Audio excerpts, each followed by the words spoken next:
ব্যাঙ্গালোরের কাঁকড়ার একটা আলাদাই স্বাদ। আজকে আমি বানাবো কাঁকড়া। এর জন্য আমি এখানে 7-8টা মতো কাঁকড়া নিয়ে নিয়েছি। সেগুলো সুন্দর পরিষ্কার করে এবার একটু গরম জল দিয়ে একটু ধুয়ে নেব। তারপরে এতে নুন হলুদ মাখিয়ে কিছুক্ষণ রেখে দেব, কারণ এর ভেতরে তো একটু নুনটা ঢুকবে, সেই জন্য অনেকক্ষণ রেখে দিয়েছি। এই নুন হলুদ মাখিয়ে কিছুক্ষণ রেখে দেব। তারপরে রান্না করার আগে একটা মশলা বানিয়ে নিচ্ছি। মৌরি, ধনে, জিরে, আজওয়াইন, এলাচ, দারচিনি আর শুকনো লঙ্কা, এইগুলোকে একটু নেড়ে নেব।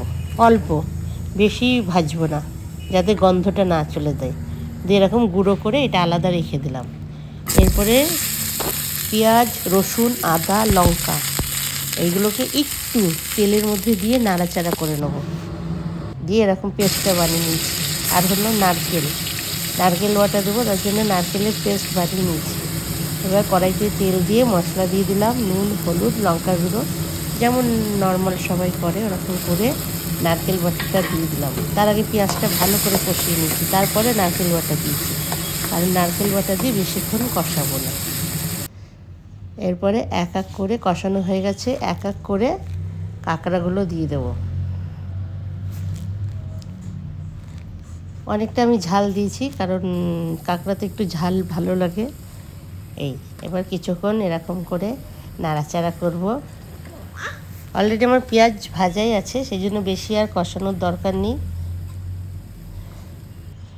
হয়ে গেছে। এরপরে একটু জল দিয়ে দিলাম, যাতে একটু জল ঢোকে কাঁকড়ার ভিতরে, জল দিয়ে দিলাম।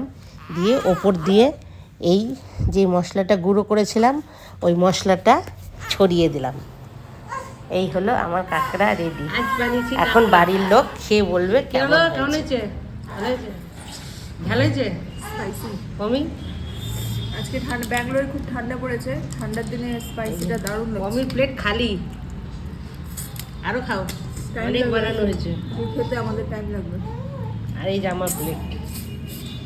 Bye bye.